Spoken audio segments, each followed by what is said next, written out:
அனுதின நம்பிக்கையின் பனித்துளி. தேவன் உங்களுக்காக திட்டமிட்ட வாழ்க்கையிலிருந்து ஏதோ ஒன்று தடுத்து நிறுத்துவது போல் எப்போதாவது உணர்ந்திருக்கிறீர்களா? அது தேவனுடைய வாக்குத்தத்தங்கள் திரும்பி பெறப்பட்டன என்பதல்ல காரணம், நாம் அவருடைய சித்தத்திலிருந்து விலகி சென்று விட்டோம் என்பதே.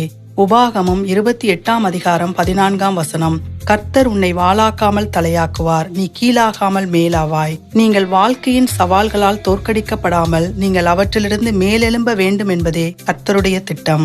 தேவன் நீங்கள் செழித்தோங்க வேண்டும் என்று விரும்புகிறார். நாம் நமது இதயங்களையும் வாழ்வின் தெரிவுகளையும் அவருடைய வார்த்தையுடன் சீரமைக்கும் போது வெற்றிக்கும் ஆசீர்வாதத்திற்கும் வழியை திறக்கிறோம். அவருடைய எல்லைகள் கட்டுப்பாடுகள் அல்ல, அவை உங்கள் செழிப்புக்கான பாதுகாப்பு.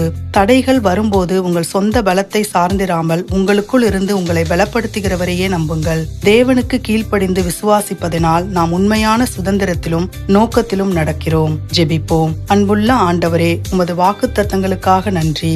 என் முன்னேற்றத்தை தடுப்பவற்றை அறிந்து கொள்ள பகுத்தறிவை தந்தருளும். உமது பரிபூர்ண சித்தத்துடன் ஒத்துப்போக எம்மை வழிநடத்தும். உமது சத்தியத்திலும் கிருபையிலும் வேரூன்றி செழித்தோங்க கிருபை அருளும். எங்கள் வாழ்க்கை உமது வெற்றியையும் அன்பையும் பிரதிபலிக்கட்டும். ஆமேன். உங்களுக்குள் இருக்கும் தேவபலன் உங்களுக்கு முன்னால் உள்ள எந்த தடையையும் விட பெரியது. அடுத்த அனுதின நம்பிக்கையின் பனித்துளி வரை இந்த சத்தியத்தை விசுவாசித்து தைரியமாக நடங்கள்.